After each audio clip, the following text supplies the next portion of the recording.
नमस्कार स्टूडेंट, कैसी चल रही है आप लोगों की समीक्षा अधिकारी की तैयारी।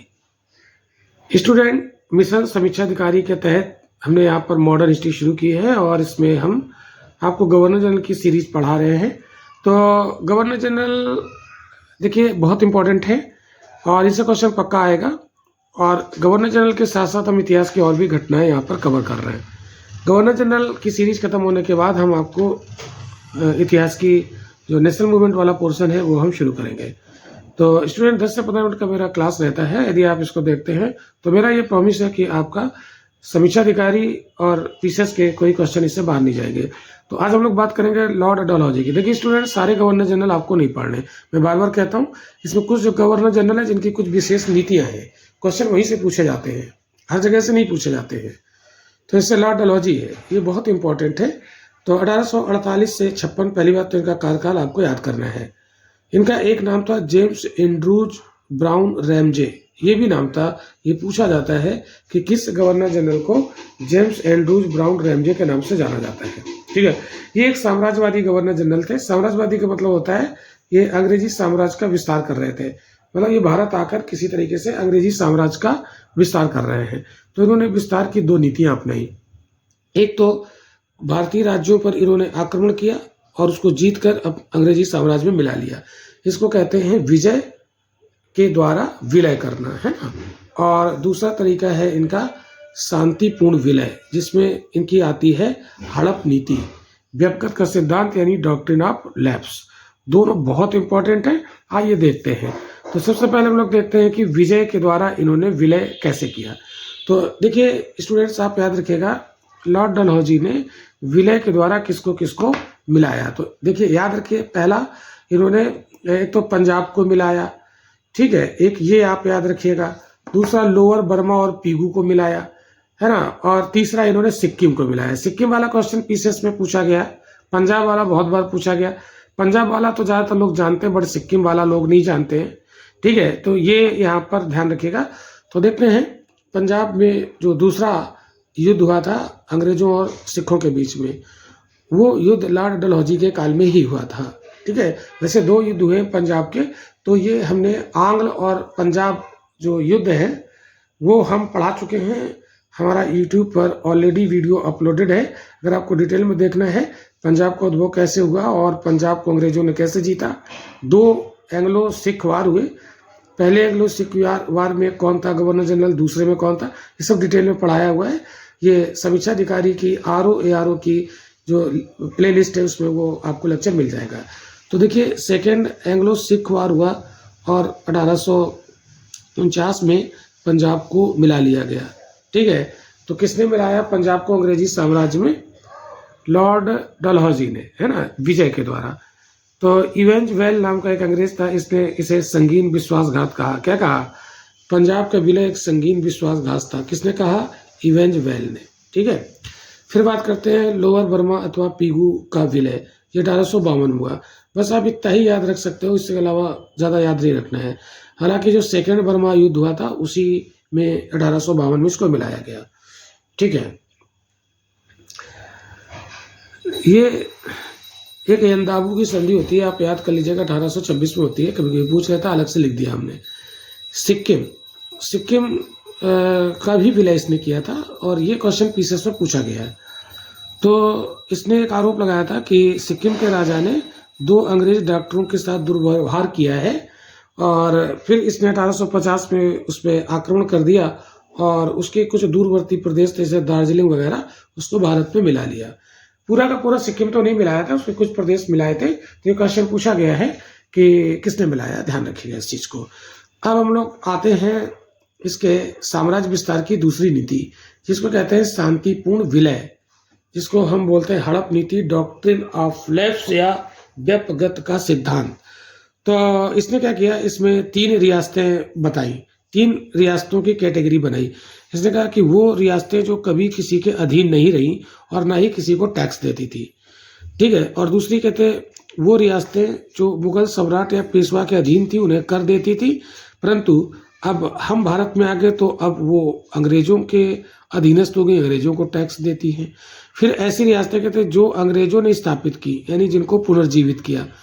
तो इसमें जो दूसरी और तीसरी रियासतें थी, इसमें कहा कि ये इनको दत्तक पुत्र यानी गोद लेने, मतलब ये किसी पुत्र को गोद ले सकते हैं। अगर इनका कोई बेटा नहीं तो गोद तो ले सकते हैं, बट इनके जो दत्तक पुत्र हैं वो गद्दी पर नहीं बैठेंगे। मतलब राजा की मृत्यु के बाद वो गोद लिए हुए पुत्र उसके उत्तराधिकारी नहीं होंगे, यानी जो रियासत होगी वो कैसी हो जाएगी, लावारिस। तो उनका वारिस कौन होगा, कहते हैं उनका वारिस अंग्रेज हो जाएंगे। मतलब कहने का ये है कि उनके दत्तक पुत्र उत्तराधिकारी नहीं बनेंगे, राजा के मरने के बाद वो रियासत अंग्रेजी साम्राज्य का अंग बन जाएगी। ठीक है, तो ये 3 प्रकार की रियासतें थी। कौन सी रियासतों को इसने ये राइट नहीं दिया, याद रखिएगा। ये तो वो रियासतें क्या हो जाएंगी, व्यपगत हो जाएंगी। तो इस व्यपगत सिद्धांत के तहत इसने कौन कौन सी रियासतों को मिलाया, वेरी वेरी इंपॉर्टेंट। तो याद रखिएगा ये लिस्ट बिल्कुल इंपॉर्टेंट है, और जब भी आप पीसीएस के एग्जाम देने जाएंगे तो यहाँ से एक क्वेश्चन छपता ही छपता है। ठीक है, चाहे पीसीएस का पेपर देने जाओ, आरओ का कोई भी मिलेगा क्वेश्चन।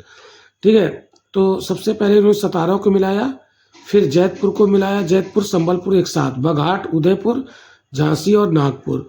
ठीक है, तो इन्होंने क्या दिए 48, 49, 50, 51 में रेस्ट रहा 52, 53, 54। तो इसकी एक ट्रिक आप याद कर लो, ऐसे ही हमने बनाया है। आप और भी कोई ट्रिक यूज कर सकते हो जो आपको अच्छी लगे, आप बना सकते हो अपने मन से, लेकिन हमने एक ट्रिक यहाँ इसकी बनाई है, जरा देख लो। इसको हमने यहाँ पर ऐसे लिखा है, सा जय बहु झा ना। ठीक है, तो इसमें अब यहाँ पर सन लिख दो, 1848, 1849, 1850, 51 में रेस्ट है, फिर 1852, फिर है 1853, और फिर है 1854। ये हो गई।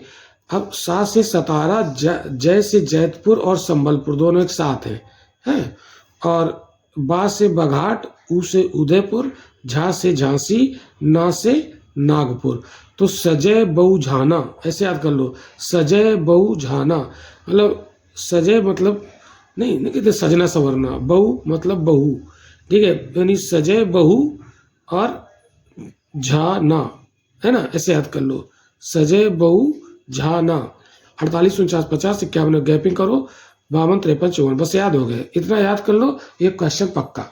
ठीक है, तो ये हमने ट्रिक लिख दी और ये बगल में ये लिखे। ये लिस्ट बहुत इंपॉर्टेंट है। ठीक है, इसके अलावा इसने क्या किया और क्या काम, ये तो हो गया इसके साम्राज्य विस्तार, है ना। अब देखिए, अब आप देखिएगा कि जो मराठा पेशवा थे बाजीराव द्वितीय, लास्ट पेशवा थे, तो उनका दत्तक पुत्र था कौन, नाना साहब। ठीक है, तो एक्चुअल में मराठों का विलय तो पहले ही किया जा चुका 1818 में लॉर्ड हेस्टिंग के द्वारा। तो अब इसको दोबारा तो विलय करेगा नहीं, बस इसने क्या किया, जो बाजीराव सेकंड थे उनके दत्तक पुत्र नाना साहब की पेंशन बंद कर दी। ठीक है, तभी तो नाना साहब 1857 के विद्रोह में भाग लिए थे। बराड़ का विलय किया 1853 में। ये बहुत इंपॉर्टेंट है, अवध का विलय, ये बहुत ज्यादा इंपॉर्टेंट है। देखिए, अवध का जो विलय किया 1856 में, ठीक है, ये बहुत ज़्यादा इंपॉर्टेंट है। 13 फरवरी 1856 को इसकी घोषणा की थी विलय की। किस आरोप में किया, कुशासन के आरोप में।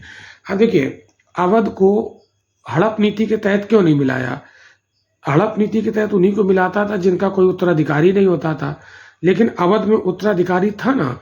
जो अवध के अंतिम नवाब थे वाजिद अली शाह, उनकी जो बेगम थी हजरत महल, उनका एक बेटा था विरजिस कादिर।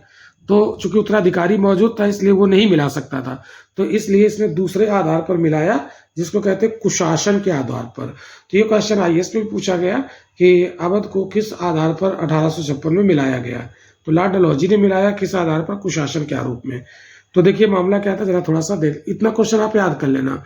अवध का विलय लॉर्ड डलहौजी ने कुशासन के आरोप में, है ना, फरवरी 1856 में मिला लिया, है ना। लेकिन थोड़ा सा इसका देख लेते हैं। 1848 वहाँ पर कर्नल सलीमैन लखनऊ का रेजिडेंट नियुक्त किया गया। तो कर्नल सलीमैन ने कुशासन के विस्तृत विवरण भेजे लॉर्ड डलहौजी के पास, लेकिन कहा कि विलय न करना इसका, कुशासन तो फैला है लेकिन विलय न करना। यानी जो सलीमैन था वो ये तो स्वीकार करता है कि अवध में कुशासन फैला है, लेकिन वो विलय के पक्ष में नहीं है। कहता विलय न करिए, यहाँ पे सुधार करिए। लेकिन स्लीमैन जब वहाँ से लखनऊ के रेजिडेंट के पद से हट गया तो आउट्रम को वहाँ पर रेजिडेंट नियुक्त किया गया। तो आउट्रम ने भी कुशासन का आरोप लगाया अवध पर। तो आउट्रम की रिपोर्ट को आधार बनाकर इसका विलय किया गया। आपसे भी क्वेश्चन पूछ सकता है कि कौन विलय के पक्ष में नहीं था, तो स्लीमैन विलय के पक्ष में नहीं था, लेकिन किसकी रिपोर्ट को आधार बनाकर इसका विलय किया गया, तो आउट्रम की रिपोर्ट को आधार बनाकर विलय किया गया अवध का। ठीक है, क्लियर बात, इतना आ गया समझ में। और देखते हैं इसके अब लॉर्ड डलहौजी के कुछ सुधार हैं। इसमें कुछ ज़्यादा है टॉपिक, तो हो सकता है क्लास हमारा 15 मिनट का हो जाए, तो देख लीजिएगा उसको धैर्य से। अब देखिए, शिक्षा संबंधी सुधार किया, तो इसके शासनकाल में लोक शिक्षा विभाग का गठन हुआ, याद कर लेना। ठीक है, 1856 में। फिर एक चीज़ और आप याद रखिएगा, इसके शासनकाल में, यहाँ पर मैंने लिखा नहीं है, मैं आपको इससे ही बता देता हूँ, विधवा पुनर्विवाह अधिनियम 1856 पास हुआ था। लिख लीजिएगा, विधवा पुनर्विवाह अधिनियम 1856 पास हुआ था, लेकिन लागू नहीं हुआ था। लागू होगा विधवा पुनर्विवाह अधिनियम 1856 लॉर्ड डलहौजी के बाद जो गवर्नर जनरल आएगा, लॉर्ड कैनिंग। तो दोनों क्वेश्चन पूछे जाते हैं, लिख लो, मैं बोल दे रहा हूँ। विधवा पुनर्विवाह अधिनियम लागू हुआ लॉर्ड डलहौजी के काल में, लेकिन विधवा पुनर्विवाह अधिनियम पास हुआ यानी पारित हुआ लॉर्ड डलहौजी के काल में, और लागू हुआ लॉर्ड कैनिंग के काल में। दोनों क्वेश्चन पूछे जाते हैं।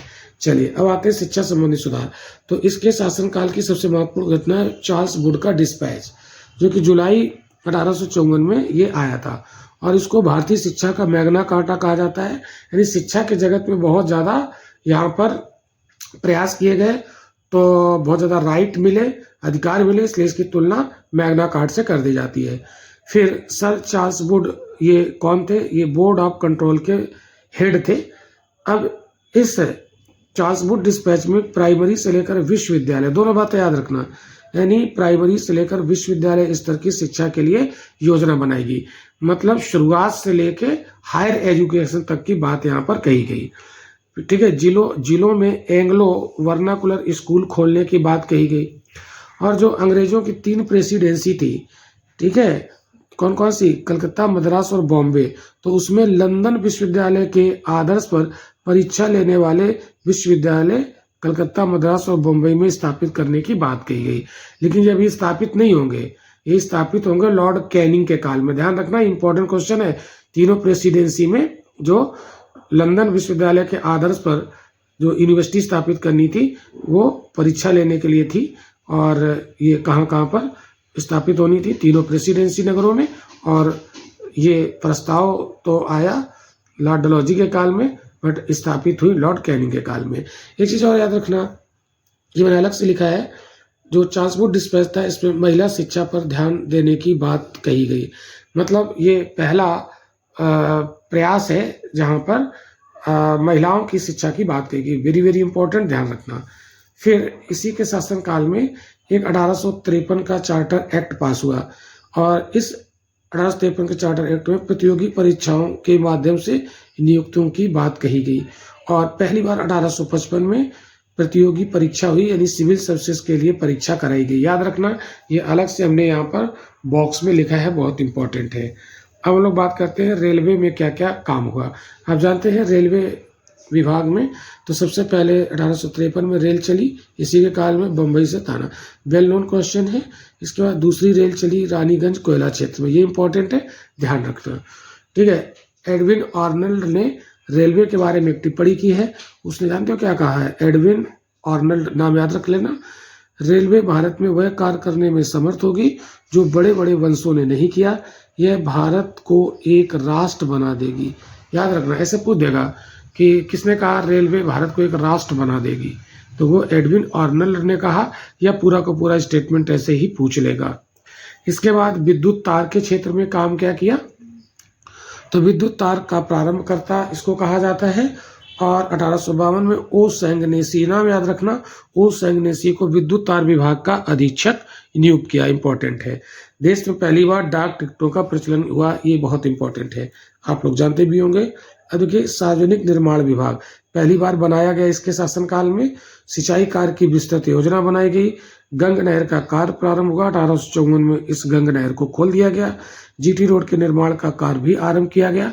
जीटी रोड तो पहले से ही था, बट आधुनिक काल में इस तरीके से जीटी रोड का कार्य इसी काल में शुरू हुआ। और धार्मिक निर्योग्यता अधिनियम 1856 भी पास हुआ। ये धार्मिक निर्योग्यता अधिनियम क्या था? इसमें ये प्रावधान था कि जो यदि ईसाई धर्म स्वीकार कर लेता है तो उसको उसकी पैतृक संपत्ति से वंचित नहीं किया जाएगा। तो स्टूडेंट, आज का क्लास यहीं पर खत्म होता है। कैसा लगा क्लास कमेंट करके जरूर बताइएगा। हाँ, इतना जरूर है कि इससे कोई क्वेश्चन बाहर नहीं आएगा जितना मैंने पढ़ाया है, ना आरओ में, ना पीसीएस में, और इवन आईएएस में भी। तो ओके स्टूडेंट, मिलते हैं अगले क्लास में। देखने के लिए बहुत बहुत धन्यवाद।